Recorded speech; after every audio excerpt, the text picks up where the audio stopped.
There's still a lot of good that it can come, but you start seeing that it is already inside of you.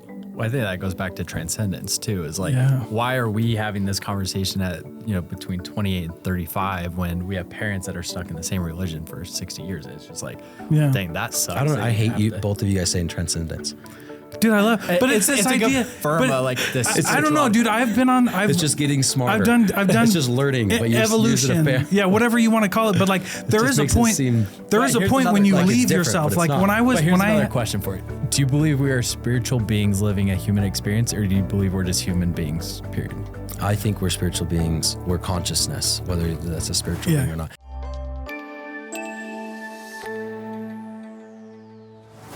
All right, everybody, welcome to the Deeper Than Know podcast. We have Mike, like always, and the producer himself is a guest. The legend. Dalton, with his dope tattoo. Yeah, that hurt. Looks good. Story covering. Feel better. Yeah, it feels a little bit better. Okay. It's been about a week. Okay, what are we going over? We're going selfishness of human nature, maybe some consciousness, maybe some free will or the lack of free will. Yeah. Responsibility that comes with that. That's going to piss some people off maybe. And what was the last thing you just brought up? When did the lies start? Or withholding information. Information. Civilization. And then we can get into AI at the end because that's a huge topic right now. Oh, AI is... and if we're in a simulation. It's exploding. Well, obviously we're in a simulation. Yeah, I don't think anybody argue with you on that one. Dude, I think most people don't think that. All right, let's start with free will. All right. Here's what I've learned, and here's there's 1,000 different ways to put it, and this pisses off a lot of people. And then also preference, holy shit. Preface. Yeah. What I say, I cannot be held accountable for. Yeah, this is the thoughts and feelings of the individuals here.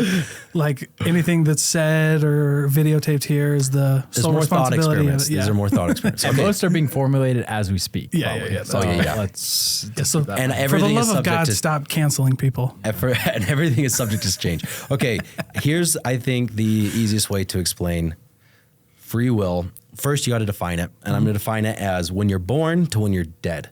Whether we have free will before that or after that, I don't know.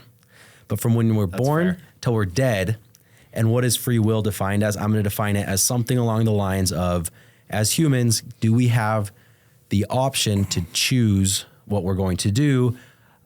If we're ever in the exact same scenario, can we ever choose anything other than what was chosen?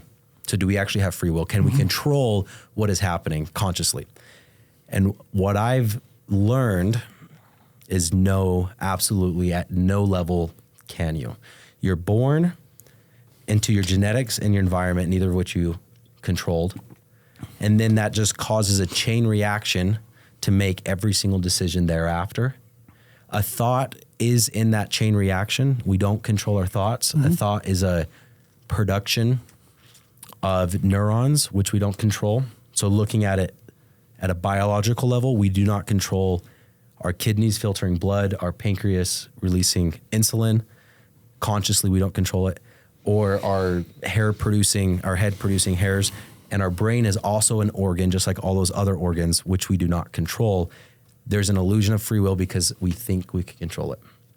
So to dive in a little bit deeper. Well, and Sam Harris would say, there's not even an illusion of free will. Like there's an illusion of like a simulation or like an illusion of love. Sam Harris would be like, there's not even an illusion of free will. It's like doesn't exist, period. It just doesn't. It just doesn't exist. And you look at the laws of physics of just everything has a reaction. So where's free will in that? Like I push a domino over, it's going to fall. So I heard a really interesting... There's no way to think about that domino and adjust how it's going to fall. I mean, it's just a transfer of energy. Yeah. And that's what everything is. There's no room to change that transfer of energy. I think where everybody gets really confused on this and why everybody gets so fired up is because it's kind of like the idea of this topic is like, all right, so if it exists, like, what do you do with that information? And my argument would be like, sure, like, because I would agree that like your choices at that moment are a product of everything that's happened to you up in that point, and even like all of your emotions at the time, right? But it's like at the end of the day, it's like I think there's definitions too, like free will, that would be the definition, and I think you're right. And then I think there's agency, and those aren't the same thing in my, like from what I've studied philosophically. And the difference between the two is accountability. So it's like, sure, everything that you are going to choose is predispositioned. Somebody knows that, your body knows that, your subconscious knows that, and then it creeps up into your conscious and you make the decision. But at the end of the day, you don't know what you're going to do. And so there's still like laws of the universe, right? For every action, there's an equal and opposite reaction, which is just consequences. So like if I stick my hand on a stove, I was going to make that choice anyway, but you did learn from I'm going to get burned. there's cause and effect. So this doesn't rule out cause and effect. Yeah, there is. Yeah. Right. If I burn my hand on the stove, I'm less likely to put my hand on the stove because I've learned that. Yeah. And I don't think that the absence of a free will concept negates the ability or the responsibility to keep trying to better your life. But I completely agree with that. Kind of does. I mean, you're going to try if you're going to try, and you're not going to try if you don't try. And we don't know why some people try, and we don't know why some people don't try. And the other part of this whole concept, like where this originates from, is a lot of this like nihilism or Epicureanism or whatever. And you get into the fact of like, all right, so what? So why did we have to figure out that free will doesn't exist? A big part of that, Sam Harris would say, or some of these other guys would say, is obviously neuroscience, but also like religion, like there's heaven and hell, right? And so like, why would a loving God put you in this position, know what choices you're going to make, and then send you to hell? And my religious beliefs would also argue against that because there is no hell. There's the good place and the bad place. I'm just joking. I'm just watching that on Netflix. It's called The Good Place. It's a great show. Oh yeah, But you know what I mean? Like that would be an argument. That would be where if you believed in heaven or hell and you believed in, like we were talking about the other day, omniscient, omnipotent, and omnipotent God, like just because he knows and you were designed to make this choice, I don't think necessarily gets rid of the accountability. Like, because eventually you can make the same wrong decision and be like, you know what, maybe I shouldn't, because of all those past things coming back up at that present moment. Yeah, but sometimes you have to do cocaine one time to do that, 0 times, or 1,000 times, or never. But it's why is somebody still going? Why do some people learn from it and some people don't? And that's where there's not free will around that. And that's like kind of F's with everybody. So religious speaking. Not that I'm a Bible expert. I don't know much about the Bible, in all honesty. But if you believe in the Bible, you believe in an all-knowing God. And if you believe in an all-knowing God, that God knows everything, including what you will do at all times. So at any choice you have, you either do what God's all-knowing plan is, or you don't. If you don't, then God is not God, or he's not all-knowing. And if you do, then where's the free will in that? Because there's a plan out there. Right. Well, and I think that's also, Mike, chime in whenever you want, dude.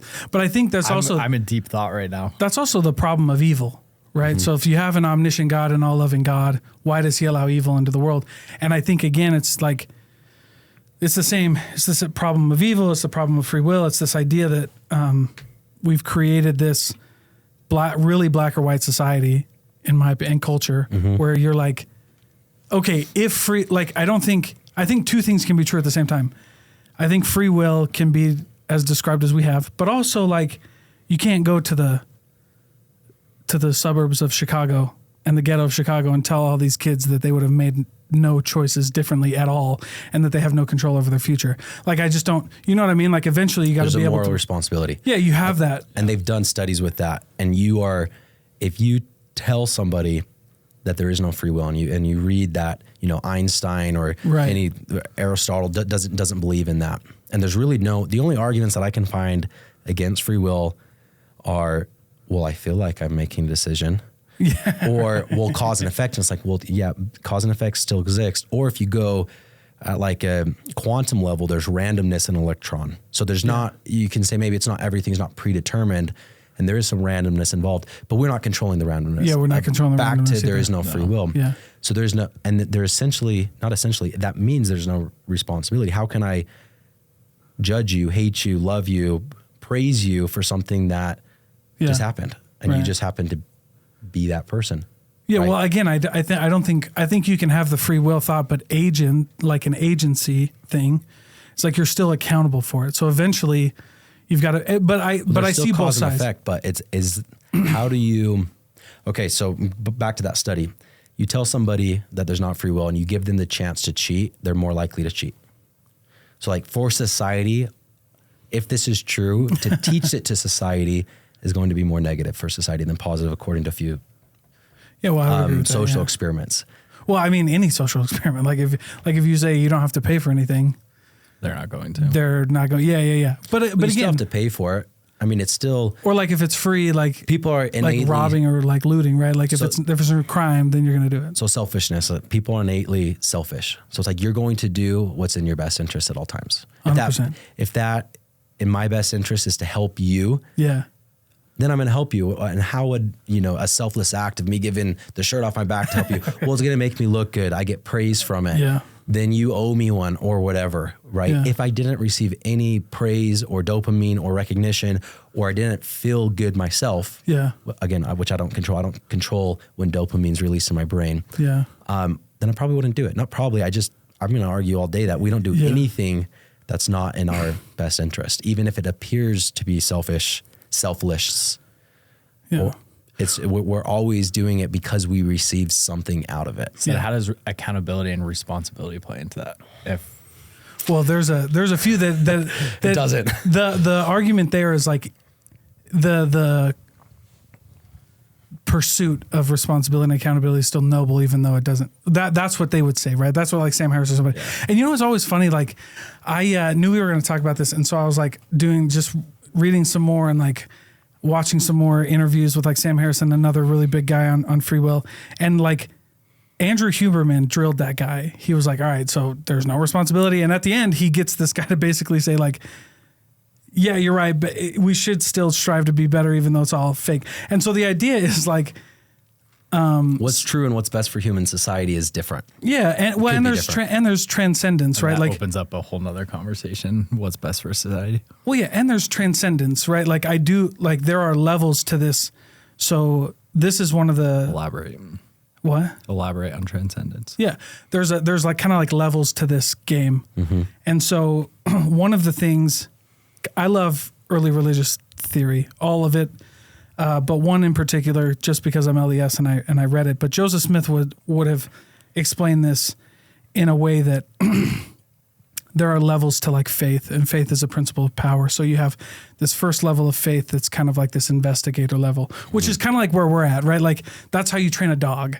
That's like level 1, or like kids, right? Like if you go to bed, I'll give you a piece of candy or whatever, right? Like this kind of like conditioning, and then there's like. And so that's the whole game. And then there's level 2, 3, 4, and 5.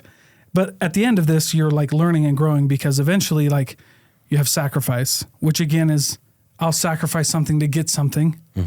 And then there's, this, as Mark Manson would put it, and I know Mark Manson would not want to be in the same train of thought of Joseph Smith, but go fuck himself.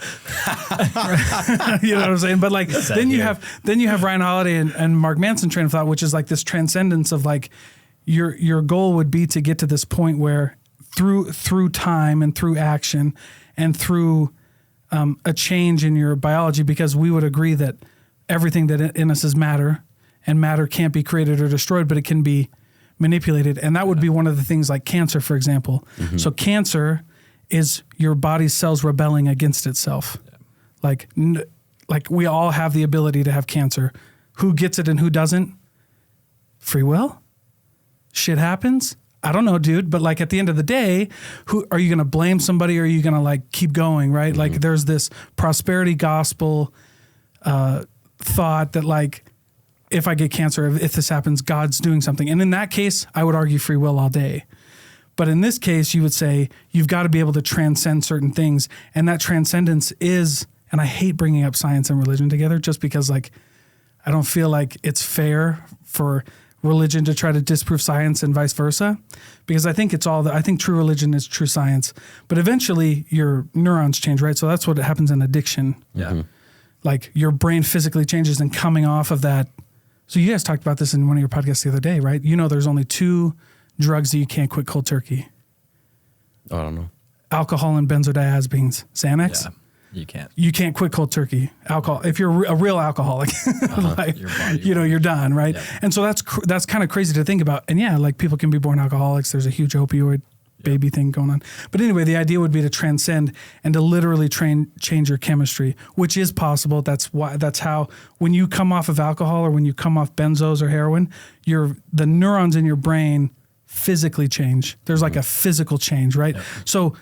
But how do you? Are you relating this to that there is free will? Yeah, well, so that eventually you get to this point where like you can transcend this idea of I can become an agent to myself. I don't think it happens overnight. I don't think it happens. I'm going to disagree 100% with you. I think you could though, like with the right power and with the right. But where does the power come from? And are you controlling that power?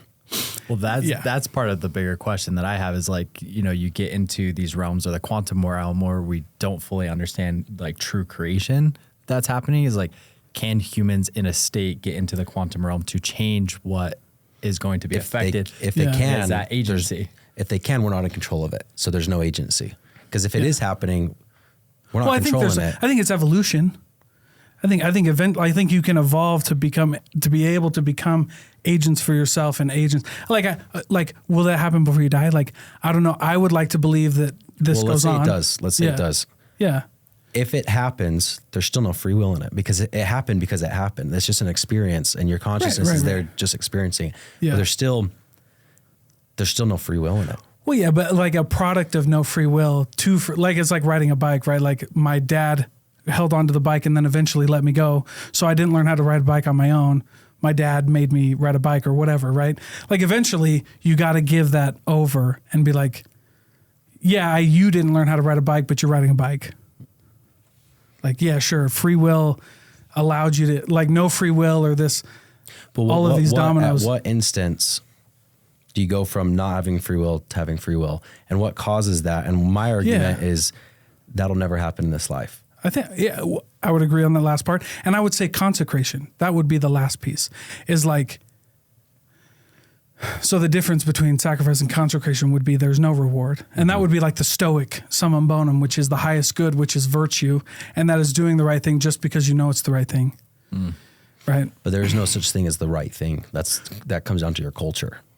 Yeah, for sure. Yeah. So whatever that means. I don't know. Because some people, the right thing is to go kill the opposite religion.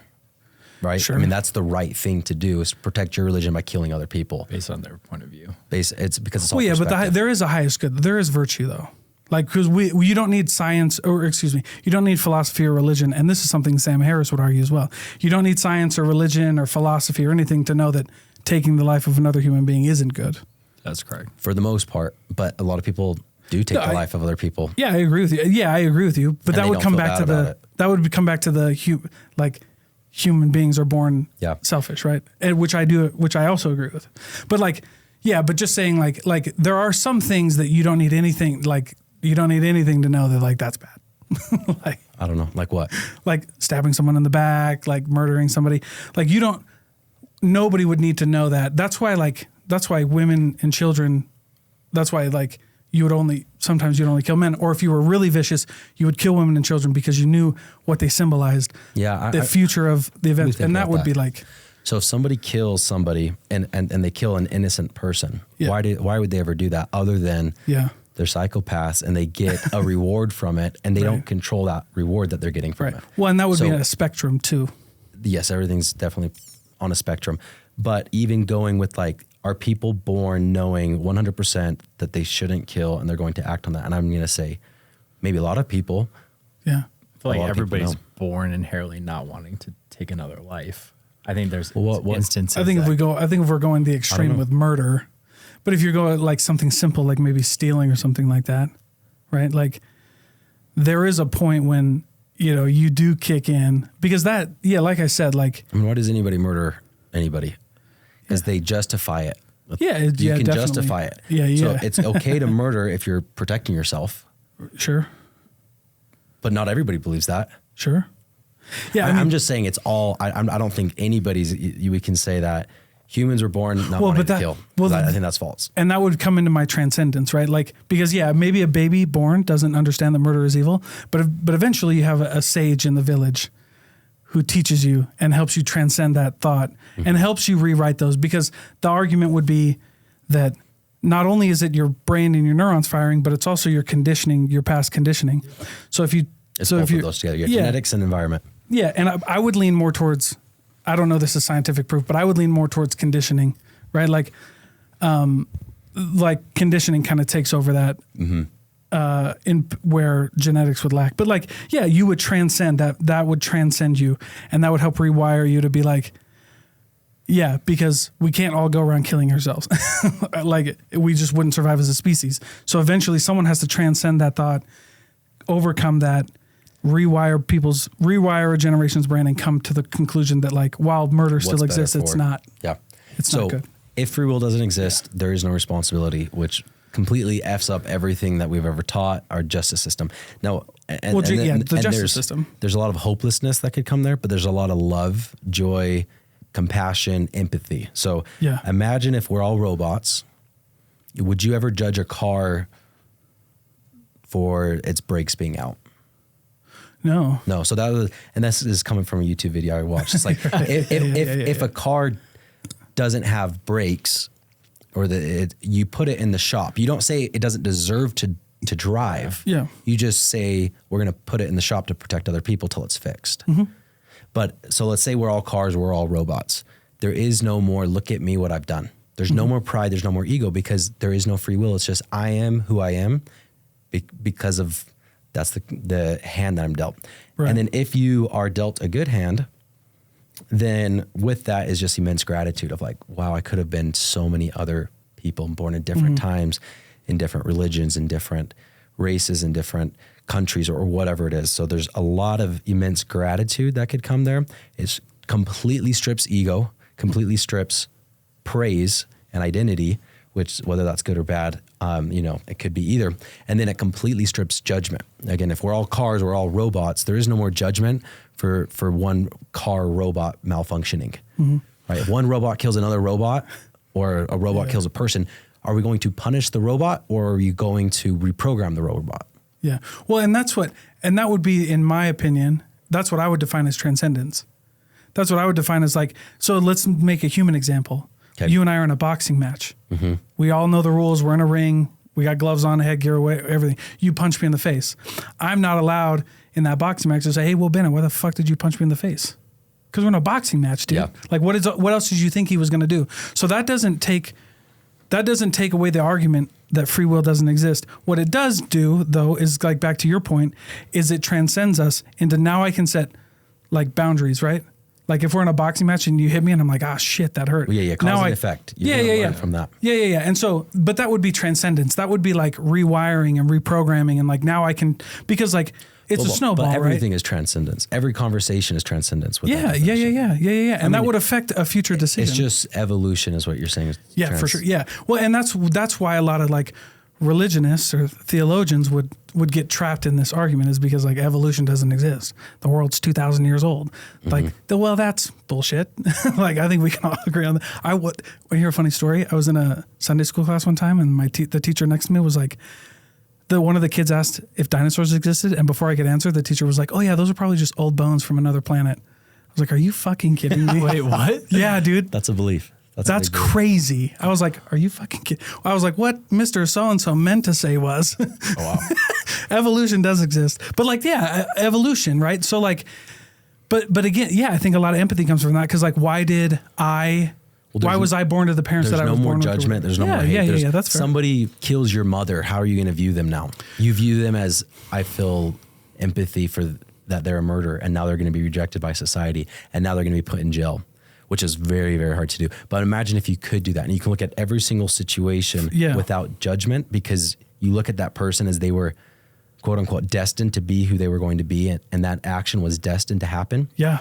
Then you can give them complete 100% compassion or 100% love. Yeah. Well, that's why it's personal. Like, but that's, and hard. Who's gonna love the person that kills their kids? How does forgiveness play into that? Forgiveness doesn't exist, man. All right, let's get into that. It doesn't exist. Here's why. Because of everything that we've been talking about. Yeah. I don't control, like if you punch me in the face, I can't control that. Yeah. Right? So, and what is forgiveness anyway? There's a difference between justice and forgiveness. Correct. But you and I, in an interpersonal relationship, or Bennett or whoever, you guys punch me in the face, I don't have anything to do with that.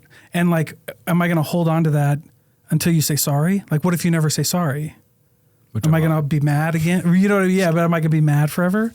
But I think it goes back to this idea that like if free will doesn't exist and personal responsibility don't exist, and so that allows empathy to come in. I think however you get to that point of allowing empathy to come into your life, That's the way to go. that's the way to go. That's what we're all going for. Yeah, because if you got, it's hard. It's hard. It's the hard balance because it can also lead to complete hopelessness And nihilism, just like, yeah. well, whatever. What's the point of trying? right at the end of this life, But we still it's a try bell, right? because we're selfish creatures that are trying to better ourselves. yeah, we're so trying we're to, going yeah. to try to be happier because that's what we're programmed to do. And some people are going to try to be more miserable because that's what they're programmed to do. Well, yeah, and I got awful. a whole family that like I know that this is true because I've lived it, and this is my experience. But like, dude, some people, it doesn't matter how far down you go. Like, you know that phrase, like sometimes you got to hit rock bottom to learn. Yeah. Like my family No. hadn't even fucking hit rock bottom. So I thought they hit it 5 times, bro. You know what I'm saying? And they're still going. I was like, Yeah. damn, that's a far there, drop. There is no rock And bottom. so- It's just relative. It's all perspective. Yeah, this is true too. Like you can take the girl out of the city, but not the city out of the girl, or whatever you want to say. Insert whatever you want there. Like that's true too. Like you have to make a decision, and if you can't make that decision, like, and so however you get to that empathy, because like that's what I basically had to come to with my family. Like, dude, this is just it. This is what it's going to be. There's nothing I can do to change it. There's no amount of money that can be dumped into the situation to fix it. No amount of love, no amount of anything from me. It's just going to be it. And yeah, when I realized that, it was like a lot of love, dude. Okay. Like you can't control it, right? So selfishness versus selflessness. Yeah, okay. If you view everything about putting yourself first, is society better or worse? And this is a real question that I have, because you have really any interaction with any negative emotion involved, you can sum it down to you are not behaving the way that I want you to behave. Right. Expectations. Which Which at its core is a hypocritical emotion, yeah. right? Yeah. Because in assuming that nobody wants somebody else to be upset with them, then I'm mad at you for not behaving how you want me to behave or how I want you to behave. Well, then you can use that same logic back to me. And then, so with that, if everybody just focuses on themselves and fixing themselves, would that solve the issues? Or like, hey, I need to Solve what issue specifically? I mean, just anger, or like who talks first in a meeting and who decides that and who's more important and who's not. If everybody puts themselves as, well, I'm going to look after myself and my own well-being first, does that make society better or worse? I'm leaning towards it makes society better, rather than trying to impress people or give other people what they think that you want them to give them, and just be like, I'm going to take care of myself first. And then if me putting myself first, we can still be friends. Let's be friends. If not, then that's totally fine. I shouldn't be your friend anyway, because that's not what's best for me. And this comes from a mushroom trip that I had. I think this is almost Remember, like, I think I told you that. I think it's almost like two different things if I'm pulling apart. Is like, I think as humans, we're divinely made to create, and therefore you have a unique skill set that allows you to put yourself first in order for you to achieve what you need to achieve. I think in order to heal, I think we have to put ourselves first, in the sense of like, I can't expect you to, like, if there's something that bugs me, I can expect you to heal it. Like, I have to do my own healing in that way. So I think they're almost two different things. that would be the paradox of control. Yeah. Which is like the less you realize you have, the more that you gain. Because like, yeah, dude, I mean, it's just like a million things, right? Like, the more that I realize I can't control you, it focuses back in on me, on what I can control. Yep. And what I can control, I can make a lot of power with. Like, and so, yeah, I think at a rudimentary level, like, I think majority level, baseline humanity, free will doesn't exist. But there's a couple people who've been able to transcend this and kind of change the fabric of society. Well, I think Christ would be one of them. Whether you believe in Christianity or not, I think he had a major play in the world. What is different with Christ than Well, I think Gandhi would have had one too. Why?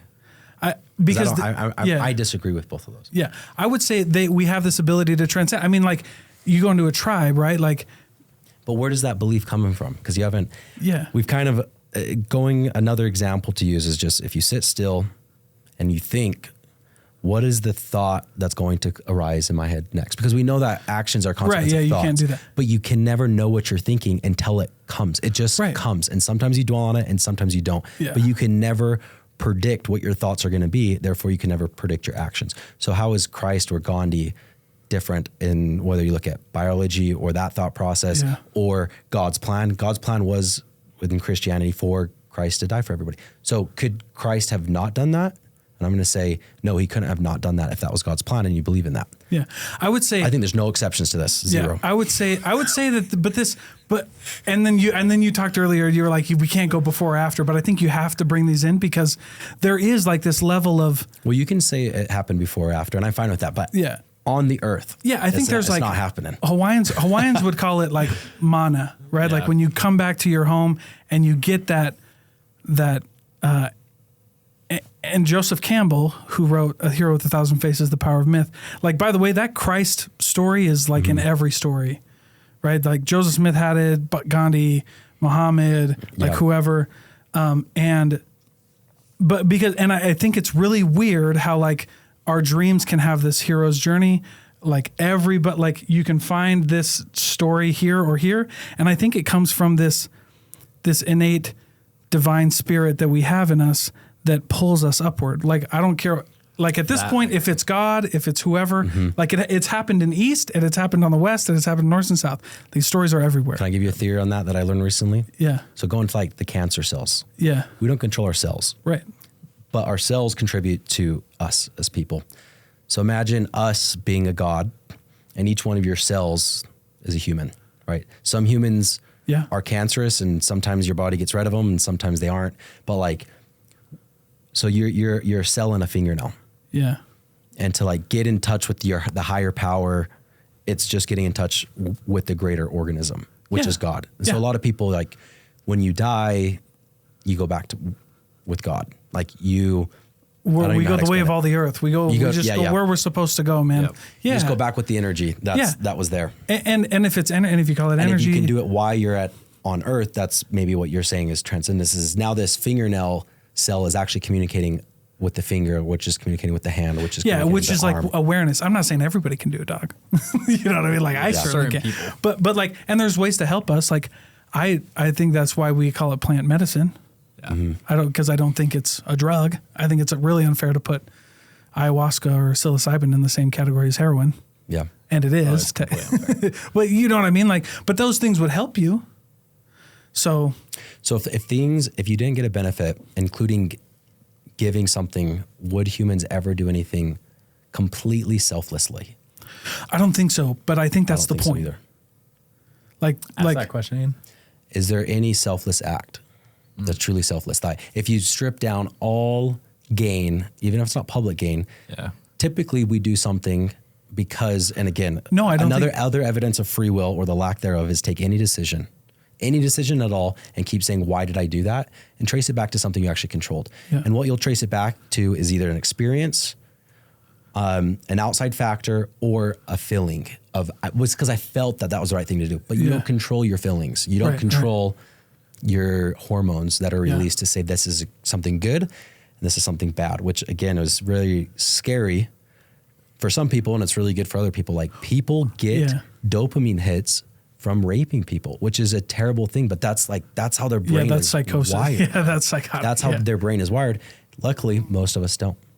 But again, can you look at that rapist and give them a little bit of empathy, knowing that for whatever reason, they're sick?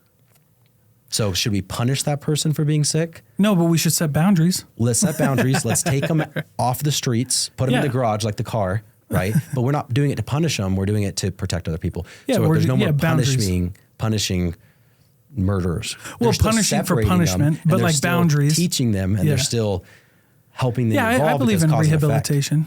But there's no more, I'm going to punish you. I'm not going to hang a bear for killing a human, right? You can kill the bear to protect for future humans, but you're not going to torture the bear for killing a human because a bear is just being a bear. Yeah. And there's no difference between a human and a bear other than, we're more Well, conscious, and I think, but out the free will, like we are who we are. Well, two thoughts I had about that. So first, I don't think anybody does it selflessly because like think about a mom, like why any mammalian species or mother species, right? They take care of the kids, not because the kids can't take care of themselves. Because actually humans are probably one of the only mammals that are born too early. Like, and we're the longest at the mother's breast, right? Most mammals are ready to go. Yeah. So why do mothers stay around and protect them?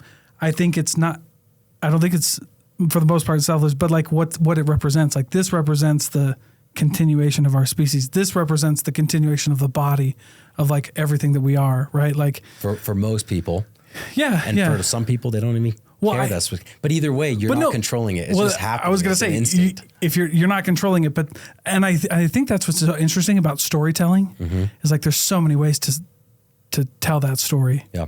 And like, okay, so you can call the story free. There's no free will, no responsibility, and that's how we get to empathy. Or I can call it Jesus came down, helped us transcend. You should have empathy, right? Because neither story produces a 100% the end result that we all want, which is nobody wants rapists, nobody wants murderers, nobody wants these things, right? And so, except for if you're a rapist and a murderer, but I'm being serious. Yeah, but they do want those things because it makes them feel good, right? And so we try to perpetuate this story of transcendence that we get to this point where we have like a lot of empathy, because if you can instill empathy into somebody, that might not perpetuate the neglect of society, right? So I think the story, you can tell it either way. And some people, and you can after empathy.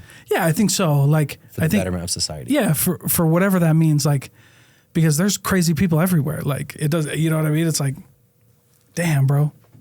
But then also like, why are these things? Why do we put good and bad on things? Like that's something that I've always thought about. Well, there is no good and bad without free will. There's just experience. There's no good and bad. I think there are arbitrary labels that we put on things because we're not comfortable with it being part of our story. But you also said that murdering is bad. Yeah, I think two things can be true. Like and this isn't my story. I'm not going to say it's not bad, but I'm going to say it's just an experience. Yeah. And it's good in some and it's bad in some, but I mean, it's just perspective. Well, no, it does. I think people put good and bad on things because they're not comfortable with something being part of their story. Like I won the lottery. That was a really good thing. Yeah. No. Well, how do you know? Because you labeled it good because you wanted it to be, because you were uncomfortable of how that event played into your story. So you wanted to like say you were lucky or you were blessed or all this bullshit. You can take any experience. Or you can take your mom and getting murdered. It can always be good or it can always be bad. Anybody think they're a terrible person? No, they're always thinking that they're, but that's what I'm saying. They're doing it for a greater good. Yeah. Like and that's Thanos, why, and that's why I don't think you can, that's why I don't think it's fair that you label it good or bad or whatever. Because like, okay, then you have, it's like, I've had this conversation with a lot of like women in business. So for example, the thought would be like, women don't get as much capital as men. They don't have as many opportunities. There's all these things, right? But okay, all that's true. Cool. Women don't do this. Free will doesn't exist. All this shit. But like at the end of the day, like, what do you do with that? Because we can't, and it's got to get us to empathy, right? It's got to get us to empathy. But what do we do? But then like, yeah, because like at the end of the day, I don't think the world. Yeah. So that goes back to one of the original questions. Like when you have that information, how do you withhold that from society? And I think like I feel like that's what religion is a way to group most people into a common belief, and it's good for most people. Yeah, well, it's a story. Yeah, it's a story. I mean, like, and then you kind of, as a society, you evolve from that. Like one of the examples I heard was schizophrenia. If you were schizophrenic 50 years ago, it was because you had a mom that neglected you. Right. But now it's a mental disorder. Yeah. Right. And so the argument is here in another 50 years, if you're a murderer, it's going to be the same thing. It's like, wait, no, he's not. It's because there was something neurological that happened to his brain. It's not when we're already kind of discovering that, like you can pinpoint murder. They've done a really good job of pinpointing. So then if you could pinpoint that, and let's say somebody murdered your kid and you can fix that person, would you fix them or would you punish them? If you don't believe in free will, you would actually fix them. If you know that if you were guaranteed that they would never harm anybody again. Yeah. But man, as humans, could we ever really do that? But here's the transcendent part. Could we ever just forgive them? That would be hard. Here's the transcendent decision. If we don't have empathy and love. Well, yeah, and that would be my thing. That's the transcendent decision of how you learn this through ages and people, right? But that would be the transcendent decision, which is like, I don't have anything to do with that. Like I've had really bad things, like we've all had really bad things that happen in our life that we've been able to overcome. And one of the things that we had to do at some point was say like, I have to let this go. Mm-hmm. Like it's not mine anymore. Like, and it was never mine. Yeah. And so like, that would be like the story of like, so one real quick thing before we got to quit, but like there's the story of a young boy who leaves his family, a young boy who has a really good family life, pretty well known.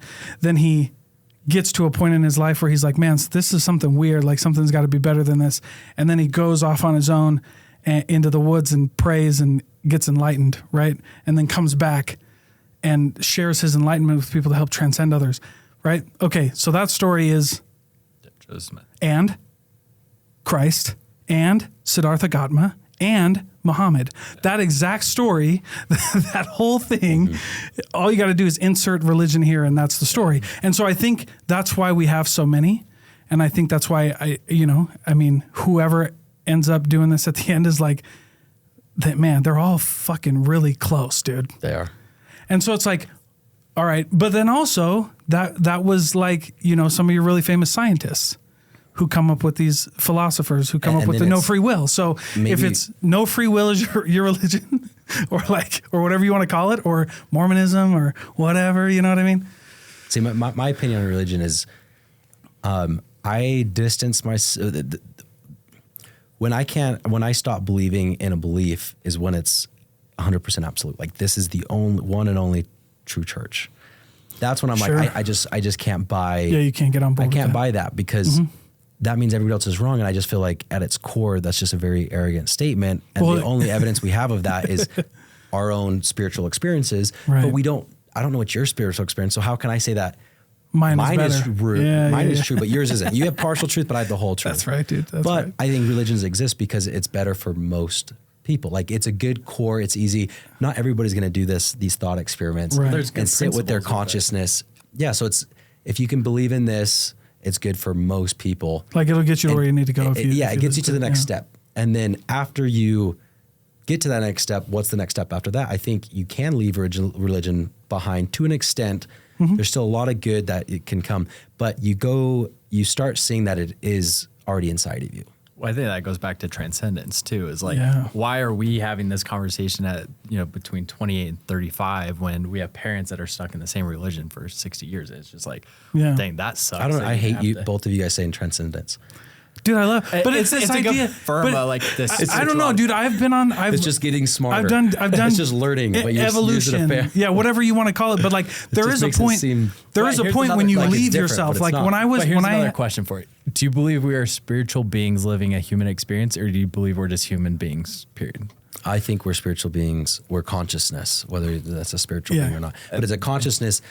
And your body is going through the motions and you have a consciousness that's watching it go through the emotions, and there's absolutely no control over it. And there's no transcendence unless you define transcendence as an action, which it seems like you guys are. I guess there's also like a transcendence or ascension would mean that like your awareness is growing versus being okay with positive and negative emotions in the same space. So it would be So there's a different philosophy there for it's the definition. It's the difference in definition between being content and being complacent.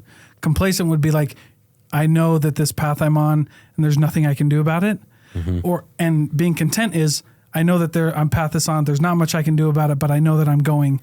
I know that I've got to get better. I know that something's got to give, and like I've got to do this because that's real. Like that's action. That's evolution. Like there's a reason, because free will still doesn't answer the question of like, why was Ted Bundy a serial killer and why am I not? It does answer the question though. I mean, that there is no free will that answers it. Well, no. But I'm saying like, but why though? But like, why did he like we didn't have that? Like we're white dudes in Utah who want to like have a crazy dopamine. Knows, which is proof that there is no free will. Right. Because it just happens. It's just experience. I know. We're just aware. And that's what I'm saying. But religion doesn't answer it. And no. But like but in my mind, like I still don't understand why he was. And you never But will. like, yeah, but There's that's what I'm saying. nobody to control it, 'cause there's no free will. So Because like, I got a question. So Yeah. how should we behave in society then? And then when it You gets look after to like yourself first. when it Be gets into selfish. the last question is this simulation. Are we in a simulation? But how should we behave in society because of this? Very hard question, but I do feel like if you look after yourself first and do what's best for yourself, with the caveat and maybe throw in the without harming others, right?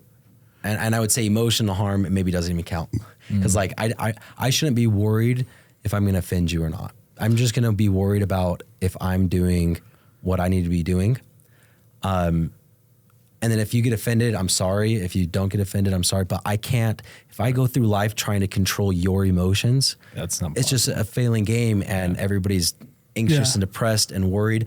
Just focus on yourself without harming others. Yeah. Well, physically. I think, That's what I would say that it's the, And then what do we as an individual have to strive towards? Is it love, empathy? I think it's different. dude, I think it's the AA prayer, the Lord, or the serenity prayer. Lord, grant me the strength to control what I can get, or whatever, you know what I mean? Lord, grant me the strength to control what I can control, focus on what I can't control, and the wisdom to know the difference. Because like, I think it's all inward too. The way I would define it though is like, I have to be real cool knowing that like I don't control anything, and that everything that happens to me is part of the story that I have, and it's not good or bad. But it just happens. If you really believe that, would depression or anxiety exist? If you really believed that you're a product of your environment, could you ever judge yourself for not being who you think you should be? No. You wouldn't, right? Wouldn't it eradicate that? And it would eradicate all hate, and it would eradicate all judgment and all embarrassment and all shame. And I think that's the relationship that somebody should have with God, because that would be what God is, right? Is like someone who doesn't judge. All judgment comes from like yourself and other people. Like in a real sense, what I would teach my kids is like God doesn't judge you. Like he's the perfect way of like, because he knows, right? Like, because I've always had that question, like how could God, for example, like my family, right? Like how could God judge my family and hold them accountable when like they never even got a shot, dude? Yeah. Like that's what I believe. Like they never even got a shot. And you know what I learned? He doesn't. Like, I don't even think God judges us like that. I think a lot of the shit that we get all worked up about on this life, we are going to be unpleasantly surprised when we get to the other side that like God didn't give a fuck about any of that stuff. Like I genuinely believe that. It's the I think that God doesn't. I think God believes that free will doesn't exist either. Because like, dude, well, there's no evidence of it from the time we're born till the time we're dead. So like this whole we're in a test. It's like, well, not a test for God. What's the point of it? Not a test for God, but like, well, even if it tests for self, we're not controlling it. So. Right, but confidence comes from you. So I saw this thing. It says in my 20s and 30s, I was worried about what other people thought about me. And then my 40s and 50s, I stopped caring what other people thought about me. And then my 60s and 70s, I realized that nobody was thinking about me. Right, yeah. It's like just do what makes you happy. Right. Without harming other people. Yeah, like because just focus on yourself at all times and do what's best for you without harming other people. Because people are selfish. Mm-hmm. But that's okay though. Like selfish is such a negative word, but like nobody's looking at you because they're looking at themselves, man. Like, like that's why going to the gym, you shouldn't care at all because everybody's focused on that. And all of these things. Like nobody fucking cares. If you believe in it, and I say I believe in it, but obviously I don't act accordingly because I'm still a human and I don't control whatever. The emotions when somebody cuts me off. I'm still like, I don't think, oh, they didn't have a choice to not cut me off. I think, F you, get out of my way. Yeah. You know? Yeah. I think it's a learning process though. I think this is a learning process. Is that something part of the human experience that we should find joy in? And be like, wow, I felt this anger emotion. Like I might as well enjoy it for a second because I didn't have choice. Well, yeah. I mean, if you can find gratitude in all scenarios, then but there is evidence though that you can eventually get over something. Like eventually by going through that experience enough, you get to the point where like 20s and 30s and 50s and 60s, right? Like that's a whole evolution period. I know you don't like the word transcendence, but like that's a transcendent period. Like where you go from like, fuck, everybody's looking at me to like, you know what? Yeah, but this not everybody fucking does matters. That. And if you do it, you didn't control it. And if you don't do it, you didn't control it. Right, but you can't tell people that. You can't tell people that. No, you can't tell people that. You gotta tell people. Society. Yeah, you gotta tell people that they have. I don't give a fuck. And this is why. But I think you can eventually. I do think the world is going towards that as we get more aware of consciousness, and I do think that, again, in 50 years, just like 50 years ago, look at how we judged people for having different mental illnesses. And now we're like, it's not having a mental illness is no different than breaking a leg. Yeah. So murder, let's just classify that as a mental illness because it is. Yeah. And then keep them safe and away from people. Keep them safe and away from people. Yeah. But I do feel like society will go through that because as more evidence and people get more into meditation and self-awareness, there is no evidence at all that I've ever seen, and there's no arguments against free will that actually exist, defined it how we defined it. So I think we are moving towards that. But I think like at the same time, like, you gotta, and this is why I hate Sam Harris, by the way, and all these guys, because you know what the definition of a scholar is? The definition of a scholar back when this was like a Rhodes Scholar, like all they did was eventually got to the point where all they did was sit around and theorize and read books. Mm-hmm. And so, I love Sam Harris. In theory, this would work, but you're like, yes, but in reality, it doesn't work. It's super cool that Sam, look, it's super cool that Sam Harris is this multi-millionaire dude who can sit down and have, dinner with his wife and not work and have millions of dollars and not have a care in the world and be like, you know what, those kids in Chicago, fuck them. Go put Sam Harris in downtown Chicago and tell me that he's not going to think like, fuck, something's got to be different, dude. Yeah. Like something's got to change. And maybe this whole free will thing, maybe teaching this wasn't the best idea because like eventually you got to tell somebody, you got to grab somebody and be like, dude, you can get the fuck out of here. Yeah. You have to give them that hope, whether it's, but that's still cause and effect. So maybe you can still do it. I don't know. We've been going thinking forever. All right. I'm confused. I hope everybody else is confused. Yes. If you no free will. Are we in a simulation then? Like, is there a greater 100%. Power watching all of us go through this misery and learning as we go? We can literally there's glitches in the system, bro. I'm gonna go watch Matrix. I've never watched it. Never watched it? Really? No. That's because it was rated R when you were growing up, wasn't it? You weren't allowed to watch rated R. I didn't have anybody looking after me, dude. All right. Thanks, Enrique. Thanks for watching, everybody. Thank you.